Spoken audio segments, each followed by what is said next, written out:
सबै साथीहरू यो फेरि हामी बसेको होस्टेल चाहिँ माथि अर्को होस्टेलबाट भन्दैन।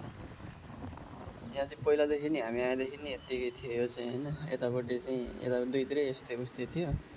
तर अहिले चाहिँ अब फेरि काम सुरु गरेको छ। अस्ति चाहिँ स्थगित गरेको थियो कामहरू, यो ढलानहरू गरेर छोडेको रहेछ।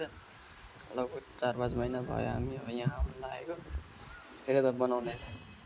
अब यहाँनिर चाहिँ होइन हेरौँ होइन कति सुरक्षा तरिकाले काम गरेको छ कि सेफ्टी चाहिँ फर्स्ट भनेर होइन, कस्तो दामी तरिकाले काम गरेको छ। मलाई धेरै मन पऱ्यो कि किनभने नेपालतिर चाहिँ अब यस्तो कन्स्ट्रक्सन साइटहरू घरहरू बनाउने ठाउँहरू हुन्छ नि त, त्यस्तो ठाउँहरूमा चाहिँ पुरै अब रोडमै होइन घर बनाइदिने, रोड छेउमै अब सामानहरू झारिदिने होइन।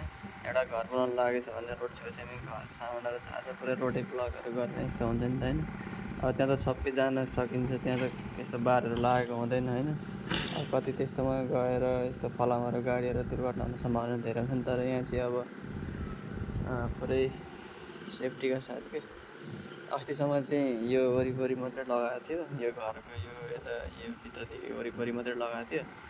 तर अब चाहिँ यो काम सुरु गरेकोले यतातिर पनि यो बाहिरदेखि सबै मान्छेहरू नमिल्ने बनाएको छ कि यतातिर सबै बन्द गरेको छ। यो साइकल राख्नेहरू सबै बन्द गरेको छ किनभने यहाँभित्र त धेरै काटेको फलामहरू रडहरू छैन। त्यही भएर पनि अब कोही पनि नछिरोस् भनेर सेफ्टी फर्स्ट होइन, यस्तो दामी बनाएको।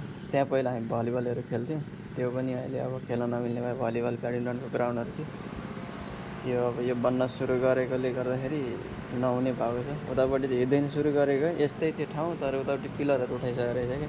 अब हेरौँ कति दिनु बन्द रहेछ।